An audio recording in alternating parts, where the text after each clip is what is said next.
তো আমি আসলে অনেকদিন পরে আজকে আপনাদের মধ্যে একটা ভিডিও শেয়ার করব। তো যে ভিডিওটা আসলে খুবই গুরুত্বপূর্ণ এবং কিভাবে সেই কাজগুলো আপনারা করবেন। তো এবং আমরা সাধারণত যারা ডিজাইন করি, তো আমরা যখন Pinterest থেকে ডাউনলোড করি, আমরা কিন্তু ফ্রি ভার্সনে ডাউনলোড করি, যেগুলাতে সাধারণত রেজোলিউশন খুবই লো থাকে এবং ফ্লাওয়ার বা যে এলিমেন্টগুলো আমরা ব্যবহার করি খুবই লো কোয়ালিটির থাকে। এগুলো ব্যাকগ্রাউন্ড রিমুভ করতে অনেক সমস্যা হয়। তো পেমেন্ট করে যারা কিনে সেটা আলাদা বিষয়। তো যারা আসলে ফ্রি ভার্সন কিনে তাদের ক্ষেত্রে আমি আজকে বলবো যে একটা ফ্লাওয়ার কিভাবে আপনি সুন্দর এবং স্মুথলি কাজ করে নেবেন, সেই বিষয়গুলো আজকে আপনাদের আমি একটা ছোটোখাটো ধারণা দিব। আমি অনেক ওয়েতে দেখাবো, এক ওয়ে না অনেকগুলো ওয়েতে দেখাবো যে কীভাবে কাজ করা যায় একটা ফ্লাওয়ার।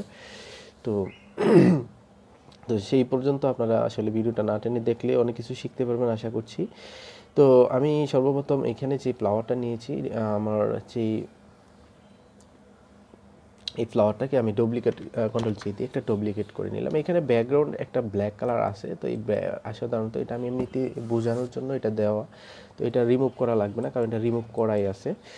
তো এখানে যে আমি ডুপ্লিকেট লেয়ারটা করলাম, এটা আমি দুইভাবে করে নিতে পারি। এখানে দেখেন, আমি যদি সফট লাইট করে দেই, যে সফট লাইট আগে ছিল এরকম, এখন যখন আমি এটাকে সফট লাইট করে ফেললাম, এটা এরকম একটা রেজাল্ট দিছে। আগের চেয়ে একটা একটু ডিপ শেডে একটা চলে আসছে এবং অনেকটা কিন্তু পরিবর্তন হয়েছে।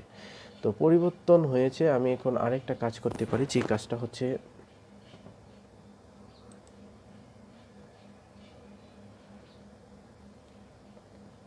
ফিল্টারে গিয়ে আদার এবং এখানে হাই প্রেস নামে একটা অপশন আছে। তো এই হাই প্রেসে আমি ক্লিক করব। ক্লিক করে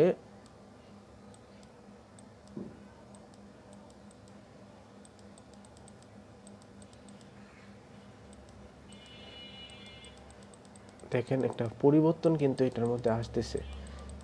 এই যে এইদিকে লক্ষ্য করবেন, আমি যতটাই এদিকে নিচ্ছি একটা পরিবর্তন আসতেছে, আর এদিকে নিলে একটা পরিবর্তন আসতেছে। তো আমি এটা এখানে এরকম রাখলাম।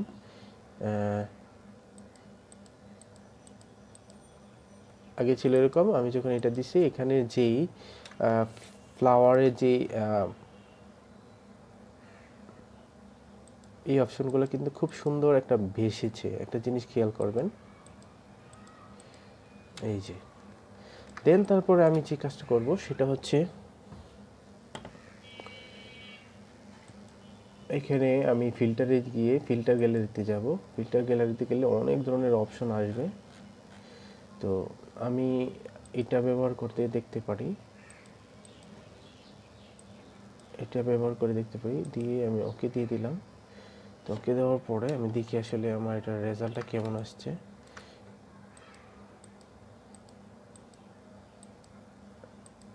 আমি যখন এটা ছিল এরকম একটা ছিল ফ্লাওয়ারটা, যখন আমি এটার মধ্যে আমি ইফেক্টটা দিলাম, দেখেন কতটা পরিবর্তন হয়েছে।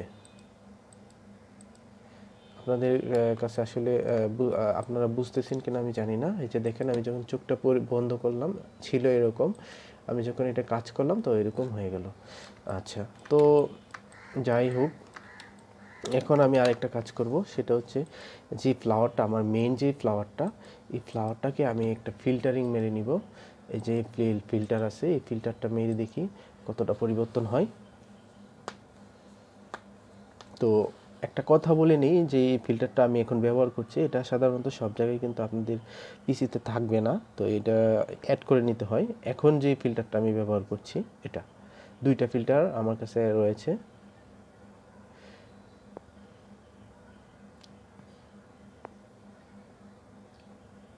আচ্ছা, এটা আগে ছিল এরকম, আমি যখন এটা দিলাম, দেওয়ার পরে একটা অনেকটাই ব্রাইটনেস এবং যে শার্পনেস এটা কিন্তু বৃদ্ধি পেয়েছে। যে দেখেন, আমি কন্ট্রোল Z দিলাম, এরকম ছিল, আমি যখন এটা দিলাম তাহলে এতটুক পরিবর্তন হয়েছে। এছাড়াও আমি আবার আমার কাছে আরেকটা রয়েছে, আমি এটাও ব্যবহার করব।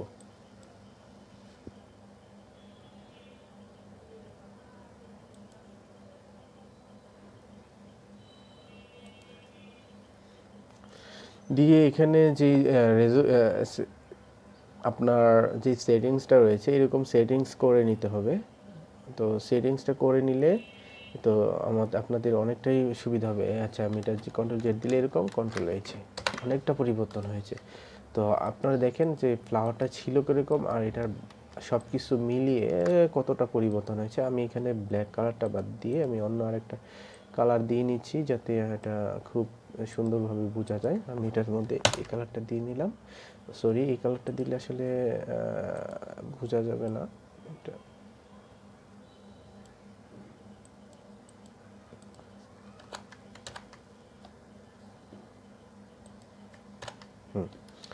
সাদাই দিয়ে দিলাম। তো বন্ধুরা, খুব সহজে আপনারা কিন্তু যে কোনো একটা ফ্লাওয়ারকে আপনারা এইভাবে কাজ করে নিতে পারেন। এছাড়াও আরও অনেক সিস্টেম রয়েছে কাজ করার। তো সেই সিস্টেমগুলো আমি পরবর্তী হয়তো আরেকটা ভিডিওর মধ্যে আপনাদের কাছে আমি শেয়ার করব বিষয়গুলো, যাতে আপনারা খুব সহজে কাজ করতে পারেন। এছাড়া আমি আজকে আরেকটা জিনিস আপনাদের আমি শেয়ার করে দিচ্ছি।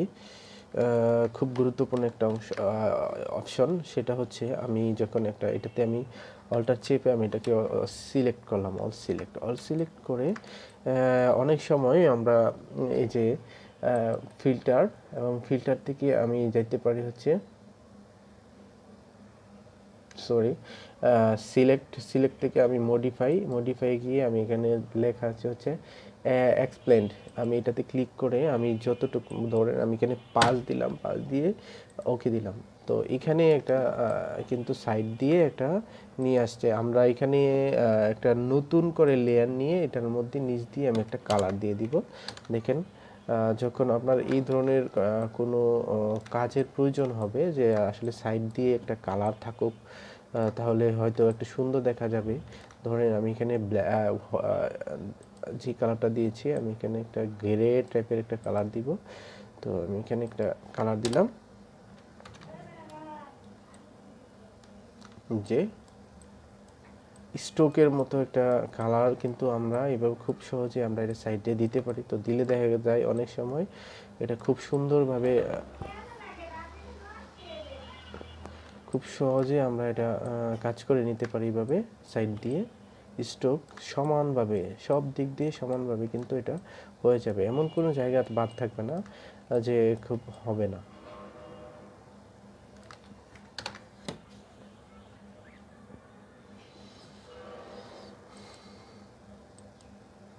তাছাড়া আপনারা আরেকটা কাজ করতে পারেন, সেটা হচ্ছে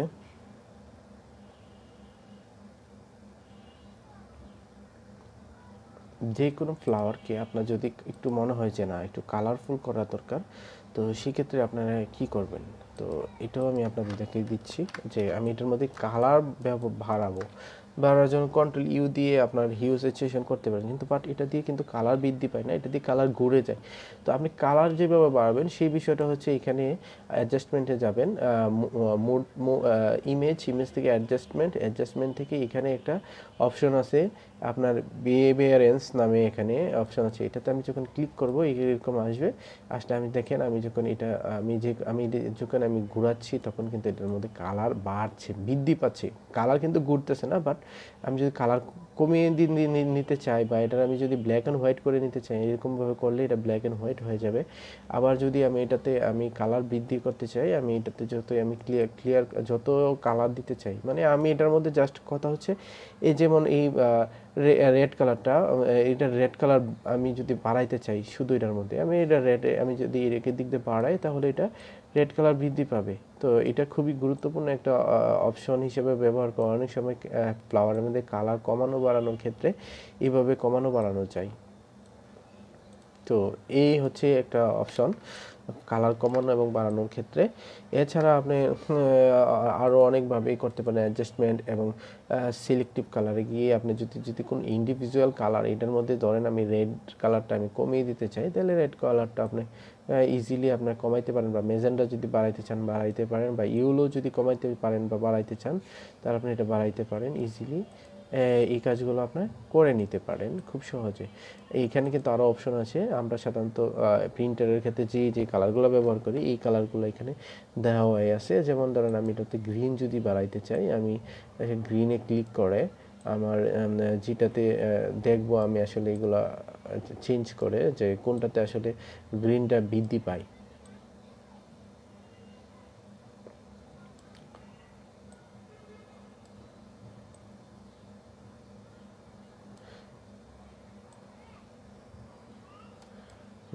তারপরে এখানে ব্লুটাতে আমি ক্লিক করে আমি যেহেতু গ্রিন বানাইতে চাচ্ছি, সায়ানটাতে আমি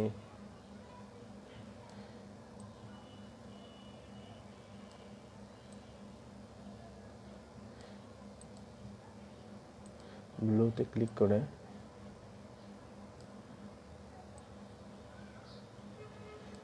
এগুলা আপনারা দেখবেন আসলে কোনটা দিলে কি হয়। তারপর আপনার ধরেন আমি এখান থেকে ইয়েলো কালারটা একটু লেস করতে চাচ্ছি বা কমাইতে চাচ্ছি, বাড়াতে চাচ্ছি, এটা আমি আসলে এটা দিয়ে আমি কমিয়ে বাড়িয়ে নিতে পারি। কালারগুলো খুব ইজিলি আপনি ঘুরিয়ে নিতে পারেন, আপনার পছন্দ অনুসারে আপনি এই কাজগুলো করে নিতে পারেন। তো এই হচ্ছে বন্ধুরা, আপনার যে কোনো একটা ফ্লাওয়ারকে আপনি সুন্দরভাবে যদি কাজ করে নিতে চান, এটা আপনার মতো করে করে নেবেন। তো আমি আপনাদের আজকে এতটুকুই দেখাইলাম। সবাই ভালো থাকবেন, সুস্থ থাকবেন, এবং পরবর্তীতে যদি কোনো ভিডিও জানার থাকে, অনেকে আমাকে কমেন্ট করেছেন এবং ফোন দিয়ে আমাকে বলেছেন যে ভাই আসলে কপি কাজগুলো কীভাবে করবো এটা আমি বুঝতেছি না, একটু বুঝিয়ে দেন। আসলে ভাই কপি কাজ করতে অনেক সময় লাগে, আর এত সময় আমার হাতে সাধারণত নাই। আমি তারপরে চেষ্টা করব যাতে পরবর্তীতে কোনো ভিডিও যদি থাকে সেক্ষেত্রে আমি অবশ্যই কপি কাজের ভিডিওটা দেওয়ার চেষ্টা করব, যাতে কপি কাজগুলো আপনার প্রপারলি কীভাবে খুঁজে এলিমেন্টগুলো বের করে ফেলবেন খুব তাড়াতাড়ি শর্টকাটে, এবং এগুলার অনেকগুলো ওয়ে রয়েছে। এই ওয়েগুলো আপনার অবশ্যই আপনার মেথডগুলো ফলো করলে আপনি অবশ্যই পারবেন, তো আশা করছি। এবং পরবর্তীতে Ctrl+Shift+S দিয়ে আপনি যেই মোডে আপনি সেভ করতে চান, পিএনজি মোডে সেভ করে এইভাবে পিএনজি সেভ করে দিবেন, তাহলে দেখা গেছে ফ্লাওয়ারটা খুব সুন্দর আপনি ইজিলি ব্যবহার করতে পারবেন। তো আরেকটা জিনিস মাথায় রাখতে হবে, আপনি যখন ডিজাইন করবেন, ডিজাইন করার আগে আপনি যে জিনিসগুলো ব্যবহার করবেন এইগুলোকে আপনি কিন্তু কাজ করে যদি নেন, সেক্ষেত্রে আপনার জন্য কিন্তু খুবই ইজিলি আপনি কাজ করতে পারবেন। এছাড়াও আপনাদের আরেকটা লাস্ট আমি বলে দিচ্ছি, এখানে যে ফিল্টার গ্যালারির যে অপশনটা, এটার মধ্যে কিন্তু হিউজ পরিমাণ অপশন রয়েছে, হিউজ। আমি জাস্ট এখানে স্ট্রাকচারটা শুধু ব্যবহার করেছি, এছাড়াও অনেকগুলো আপনি ব্যবহার করে দেখবেন যে কোনটাতে আপনার ভালো লাগবে, আপনার ইজিলি আপনি ওইটাই নিয়ে ব্যবহার করতে পারেন। আপনার খুব সহজেই আপনার যেটা প্রয়োজন আপনি ওইটাই নিয়ে ব্যবহার করবেন। দেখেন আমার ফুলের কিন্তু ঘুরে গেছে, ঠিক আছে। অনেক সময় ফ্লাওয়ারগুলো এরকম করে কাজ করা হয়, যেমন এটাতে যদি আমি এই ফ্লাওয়ারটা আমি এই স্ট্রাকচারটা কাজ করি তাহলে এরকম হয়ে গেছে। তো এরকমটা যদি এই কাজটা কিন্তু আপনি সাধারণত যখন একটা ডিজাইনের মধ্যে পাবেন কপি কাজে, তখন কিন্তু আপনি এরকমও পাইতে পারেন, তখন আপনি মনে করতে পারেন আহা এটা কীভাবে করলো। তো এই কাজগুলো এইভাবেই করা হয়। ধন্যবাদ সবাইকে, আল্লাহ হাফিজ, ভালো থাকবেন, সুস্থ থাকবেন ইনশাল্লাহ। আর আমার জন্য দোয়া করবেন, আর বেশি বেশি আমার ভিডিওগুলো আপনারা দেখবেন এবং শেয়ার করবেন। আর আমার চ্যানেলের মধ্যে এমন কোনো ভিডিও নাই যে এটার মধ্যে আমি শেয়ার করি নাই, সব ধরনের ভিডিও এটার মধ্যে রয়েছে, সব ধরনের ভিডিও, এমন কোনো ভিডিও নাই যে এটাতে নাই। আপনার মেশিনে কিভাবে সেট আপ করা লাগে, কিভাবে কপি কাজ করা লাগে, কিভাবে এলিমেন্টগুলো খুঁজে বের করা লাগে, একটা থ্রি পিসের মেজারমেন্ট কত, একটা থ্রি পিস কীভাবে আপনার সেট আপ কেটে বা যেভাবে আপনি দিতে চান এটা দিতে পারবেন, কিন্তু আপনার খুঁজে বের করতে হবে। এবং টুলসের ব্যবহারগুলোও রয়েছে, ফটোশপে সাধারণত যে টুলসগুলো আমরা টেক্সটাইলে ব্যবহার করি এই টুলসের ভিডিওগুলো রয়েছে, কিন্তু একটু দেখতে হবে। প্রায় 100 ভিডিওর উপরে মনে হয় হয়ে গেছে আমার চ্যানেলের মধ্যে, তো আলহামদুলিল্লাহ। আর আমার চ্যানেলটা খুব শীঘ্রই গ্রোথ হচ্ছে বা হতে যাচ্ছে। তো আপনারা সবাই আমার ভিডিওগুলো শেয়ার করবেন এবং দেখবেন, এবং আপনারা যারা আপনাদের বন্ধু বান্ধব যারা রয়েছে তাদের